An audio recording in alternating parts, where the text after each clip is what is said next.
দেখো বন্ধুরা, আজকে আমি বানাবো কচুলতি। তো কচুলতিটা যেভাবে বানাচ্ছি তোমাদের সাথে শেয়ার করছি। তো তেল গরম করতে দিয়েছিলাম কড়াইতে, সেখানে কালো জিরা ফোড়ন দিয়ে দিলাম কুচানো পেঁয়াজ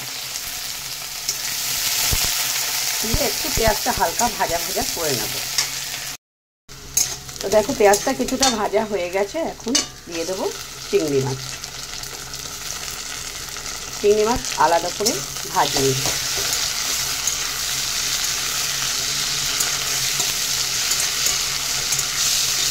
এভাবে আরও একটু ভেজে নেব। চিংড়ি মাছটা দিয়েও আরও কিছুটা ভেজে নিয়ে এখন দিয়ে দেবো স্বাদ মতো লবণ আর পরিমাণ মতো হলুদ দিয়ে আবারও একটু নাড়াচাড়া করে নিলাম।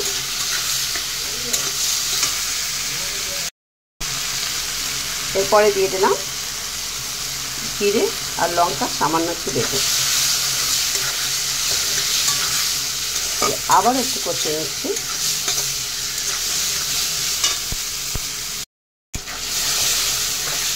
তো মশলার সঙ্গে দেখো অনেকটা কষিয়ে নিয়েছে। আর এখন দিয়ে দিচ্ছে আরও কয়েকটি কাঁচা লঙ্কা। আর এরপরে দিয়ে দেবো ভাপানো কচুরলতি, একটু ভাপ দিয়ে ফেলে নিয়েছিলাম।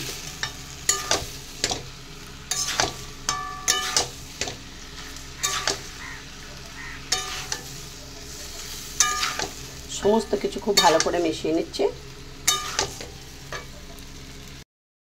তো দেখো অনেকটা ভাজা ভাজা হয়ে গেছে।